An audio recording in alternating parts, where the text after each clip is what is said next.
So double హ్యాట్రిక్కి ready అవుతున్నావు, yeah గ్యారంటీయా?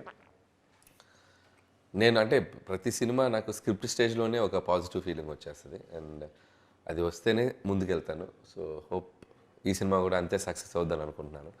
మరి script అంతా చేశాక ఒక ఎగ్జైట్మెంట్ ఫీల్ అయ్యాం. సో రేపు ఆడియన్స్ కూడా అదే ఎగ్జైట్మెంట్ ఫీల్ అయ్యి ఒక మంచి హిట్ చేస్తారని నమ్ముతున్నాను.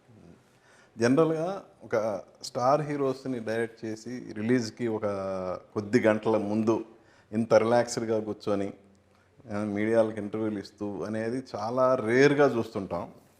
ఏంటి అసలు నీ కాన్ఫిడెన్స్ ఏంటి? అసలు కాన్ఫిడెన్స్ ఏం లేదండి, మన పని మనం చేసేసాం. ఇక మనం అంటే ఇప్పుడు మనం ఒక తెలియని ఒక సైలెన్స్లోకి వెళ్ళిపోతాం. ఇన్ని నెలలు కష్టపడి ఒక అవుట్పుట్ తీసుకొచ్చాం. సో రేపు అది ఆడియన్స్ ముందుకు వెళ్ళి వాళ్ళు ఫైనల్ జడ్జిమెంట్ ఇవ్వబోతున్నారు. అండ్ సంక్రాంతి అంటే తెలియకుండా ఒక కనెక్షన్ ఉంది నాకు. సో ప్రతి సంక్రాంతికి ఆడియన్స్ ప్రతి సినిమాని చక్కగా ఆదరించారు అండ్ హోప్ ఈసారి కూడా అదే విజయాన్ని ఇస్తారని కొద్దిగా హ్యాపీగా ఉన్నాను. సంక్రాంతికి వస్తున్నాం, లాస్ట్ ఇయర్ బ్లాక్ బస్టర్.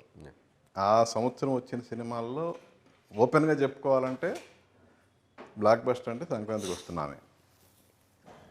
అది కూడా ఏంటి, పాన్ ఇండియా మూవీలో పడి కొట్టుకుపోతున్న తరుణంలో ఒక్క తెలుగుకి మాత్రమే పరిమితమై తెలుగు ఆడియన్స్ ఆదరణతోనే బ్రహ్మాండమైన సక్సెస్, దాదాపుగా 300 కోట్లు కలెక్ట్ చేసిన సినిమా అది.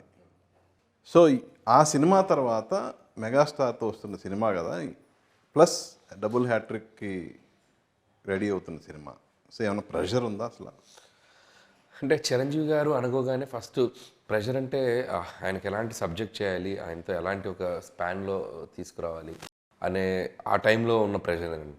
వన్స్ అది కథ అంతా చేసి ఆయన యాక్సెప్టెన్స్ వచ్చాక అక్కడి నుంచి ఇట్స్ లైక్ జాయ్ఫుల్ రైడ్ లాగా జరిగింది సినిమా అంతా. 6 months 7 months ఆయన అంత ఎంజాయ్ చేశారు, మేము అంత ఎంజాయ్ చేసాం.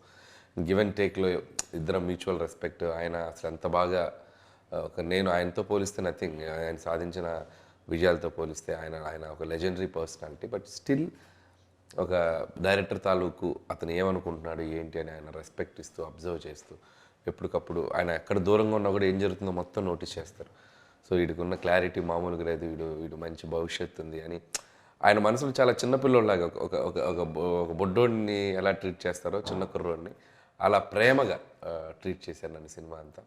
మెమరబుల్ ఈ జర్నీ. కానీ అది మొన్న ప్రీ రిలీజ్లో కూడా కనిపించింది. యా ఆయన డైరెక్ట్గా స్టేజ్ మీదనే అప్రిషియేట్ చేస్తూ ఇప్పుడున్న పరిస్థితుల్లో ఒక డైరెక్టరు ఈ సినిమాని ఇంత తక్కువ పీరియడ్లో ఇంత తక్కువ స్పాన్లో రిలీజ్ చేయడం అనేది చాలా గ్రేట్. ఆ క్రెడిట్ అనిల్దే అని ఆయన ఓపెన్గా చెప్పారు కదా. సరే ఆ క్రెడిట్ మీరే తీసుకుంటున్నారా, ఇంకెవరెవరు ఇస్తారు? అంటే టీమ్ వర్క్ అండి. అండ్ దానికి కోఆపరేట్ చేయాల్సిన ఆర్టిస్టులు చెప్పిన టైమింగ్స్కి రావటం, ఒకరోజు ఎక్స్టెండ్ అయినా మాతో పాటు కోఆపరేట్ చేసి ఉండటం. నేను ఎంత అనుకున్నా అటు సైడ్ నుంచి సపోర్ట్ లేకపోతే నేను ఫినిష్ చేసేవాను కాదు. దానికి ముఖ్యంగా చిరంజీవి గారు అయితేనేమి, అండ్ నయనతార అయితేనేమి, అండ్ వెంకటేష్ గారు అయితేనేమి రైట్ టైంలో రైట్ స్కెడ్యూలింగ్కి డేట్స్ అవి ఇచ్చి కోఆపరేట్ చేశారు. సో ఆర్టిస్ట్ సపోర్ట్ లేకపోతే అవ్వదు. సో వాళ్ళు అలా చేశారు కాబట్టి మా పని మాకు ఈజీ అయిపోయింది.